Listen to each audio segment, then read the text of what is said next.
পবিত্র ঈদুল আজহা উপলক্ষে গাইবান্ধায় ব্যক্তি পর্যায়ে ও খামারে গরু প্রস্তুত করা হয়েছে। এবারের কোরবানির ঈদে জেলায় চাহিদার চেয়ে বেশি কোরবানির পশু বিক্রির জন্য প্রস্তুত করা হয়েছে।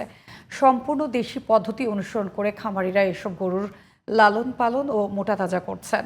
ব্যয় অনুযায়ী ভালো দাম পাবে এমন আশা খামারিদের। গাইবান্ধা প্রতিনিধি গোপাল মোহন্তের রিপোর্ট জানাচ্ছেন আব্দুল মালেক।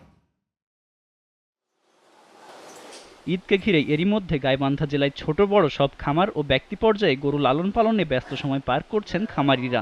শেষ মুহূর্তে গরু যাতে রোগাক্রান্ত না হয় সেজন্য বাড়তি যত্ন নিচ্ছেন তারা। সম্পূর্ণ দেশি পদ্ধতিতে গরু লালন পালন করা হচ্ছে বলে জানিয়েছে খামারিরা। ভুসি খড়সহ পশু খাদ্যের দাম বাড়ায় পশুপালনে খরচ বেড়েছে বলে জানান খামারিরা। তবে তারপরও ভালো দাম পাবার আশা করছেন খামারিরা।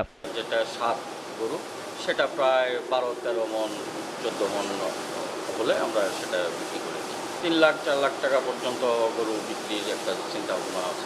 মোটা তাজা ইঞ্জেকশনটা আমরা একদম ব্যবহার করি না, কারণ এটা গরুকে বেশি রিস্কের মধ্যে ফেলায়।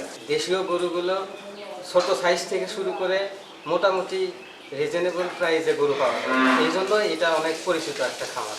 সঠিক নিয়মে পশুপালনে উৎসাহিত করার পাশাপাশি খামারিদের সার্বিক সহযোগিতা করা হচ্ছে বলে জানায় উপজেলা প্রাণী সম্পদ বিভাগ। কোরবানির হাটগুলোতে আমাদের নজরদারি থাকবে, বিশেষ করে লাম্পি স্কিন ডিজিজ বা এই ধরনের ভাইরাস জনিত অসুস্থ গরু যেন কোরবানি হাটে না আসে। সেক্ষেত্রে আমরা প্রশাসনের সঙ্গে কথা বলেছি, আমাদেরকে উপজেলা পরিষদে বিষয়টি বিস্তারিত আলোচনা হয়েছে।